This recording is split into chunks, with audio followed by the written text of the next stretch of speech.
I didn't post this to show that I'm at the zoo. I posted this because too many young men think being a father is optional. It is, but when you already have kids, it's not optional. Yesterday, I took my kids to the zoo. Nothing major, no big vacation, just time. And while we were standing there looking at the orangutans, I just realized something. This wasn't about the zoo. It was about the presence.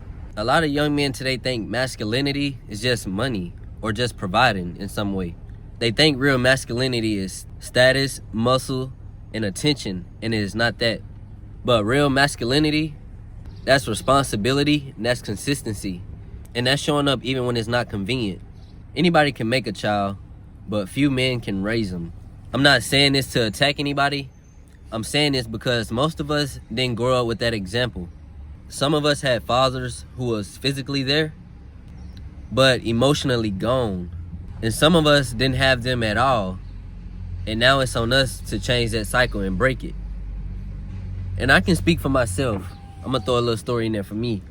I grew up with sort of a consistent father.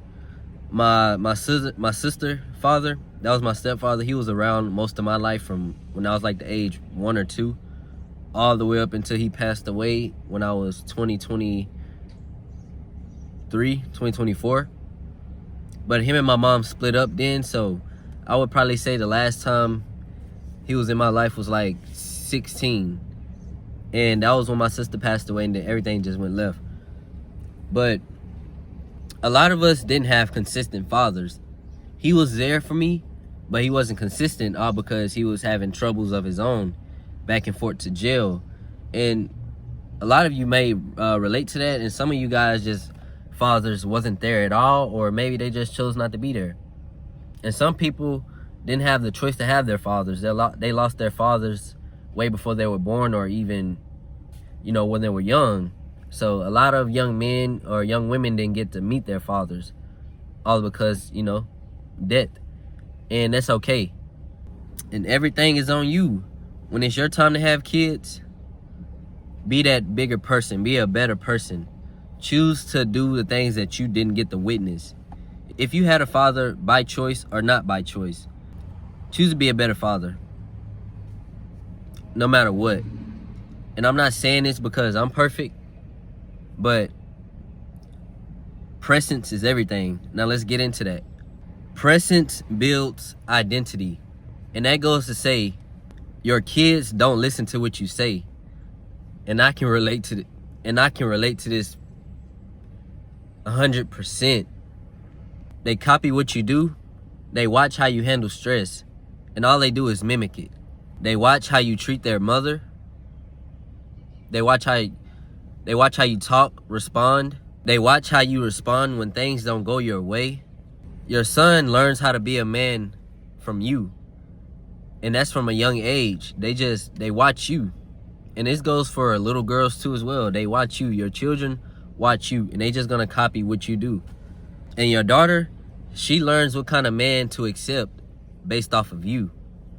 How you treat her and how you treat the women in your life. And to be real, that's weight. That's real weight. That's responsibility. I'm not going to even sit here and say that's easy, because it's not. There's been times I wanted to lash out.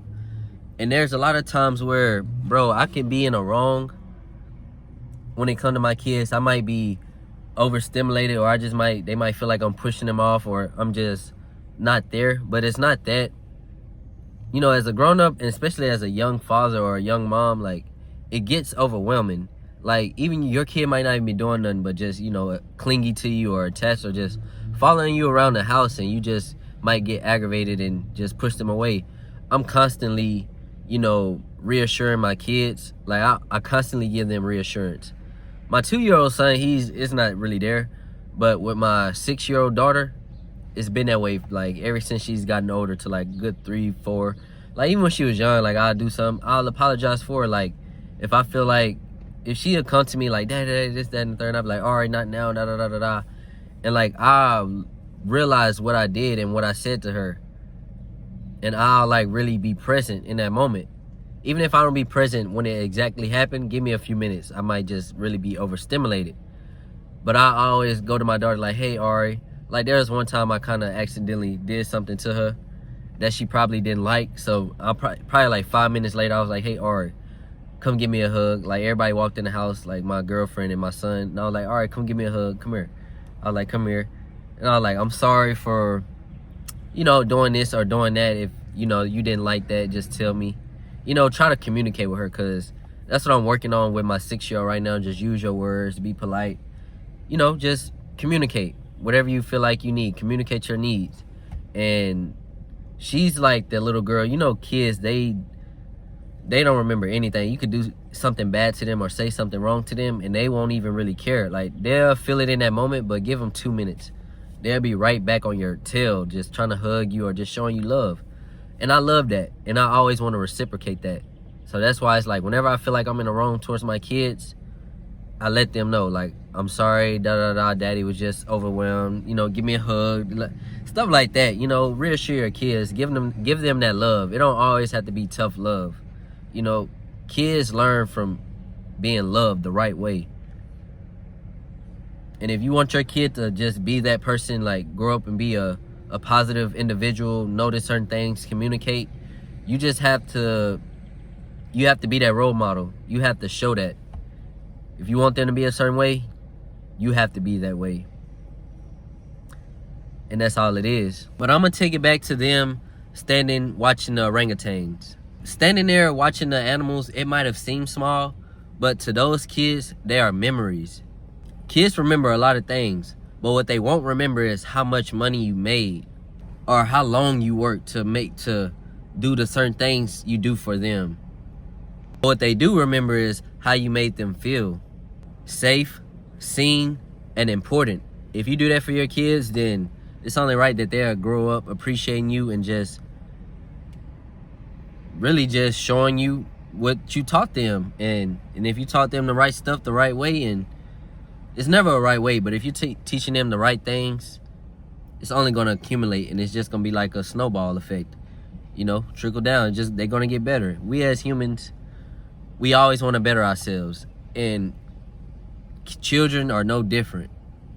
Let's redefine masculinity. We were taught freedom means no responsibility, no obligations, but that's not power, that's avoidance. Real power is in control. Control over your emotions, control over your time, control over your impulses, and choosing your kids over your ego, and choosing legacy over convenience. A lot of us, we just have to break the cycles. I know I do, and that's what I'm doing at the moment. Some of us didn't get the blueprint, so you just have to become it. You don't complain about what you didn't have. You just build it. Get the moving. You start to become what you wish you showed up for. That's growth, discipline, and real manhood. But this right here, though, this is bigger than me. I love these people with all my life. They changed my life in such a short time, and I appreciate them so much. This is bigger than me. This right here forces me to level up, to make better decisions, to think long term, and to move different. Fatherhood isn't a setback. It's basically self-improvement just on hard mode. I mean, a lot of us play games. Do you want to play it the easy way or the hard way? You get a better reward when you do the things on hard. One more thing before I head out. I have a message for you young men today, especially you ones who have kids on the way or may have kids here already. Understand this early. Responsibility will mature you faster than anything else. And running from it, it will stunt your growth every time. Don't run from it. It's easy to disappear. It's easy to blame. It's also easy to stay selfish. But it takes strength to be present.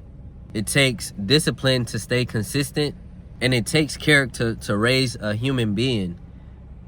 And all of these tie into being a father or being a mom to young children. And don't get me wrong, there's just moments where things are hard, things are just, there's ups and downs to everything. I talk about this a lot. But when you're raising positive individuals to be great humans, it's only right that it's going to be hard from time to time. But one thing about it, it's a blessing. I never look at this as something evil that's happened to me or as a curse. Like, no, I love my kids. And I feel like if I would have never had kids, how would I be feeling right now? Would I be feeling this same type of happiness? Or would I just be doing me? Would I still be self-improving? Who knows? So this was just a message to all my young kings out there. I know y'all going hard. It is hard providing and just really being present at the same time. I know this. I promise you it's hard, but you have to work your way up. Self-improve. I remember when I was 19, found out I was having a kid, and I was 20, and I had a 1-year-old, I was 21 with a 1-year-old. Man, it was, hey, I had to learn. Nothing was easy, but I put my foot forward and we learn every time. That's all it is. You have to learn and adapt and adjust. Peace out, gang. That's real Glow and Grow. Like, comment, and subscribe on this video for more daily knowledge. Peace out, gang. It's your boy Joe. Glow and Grow.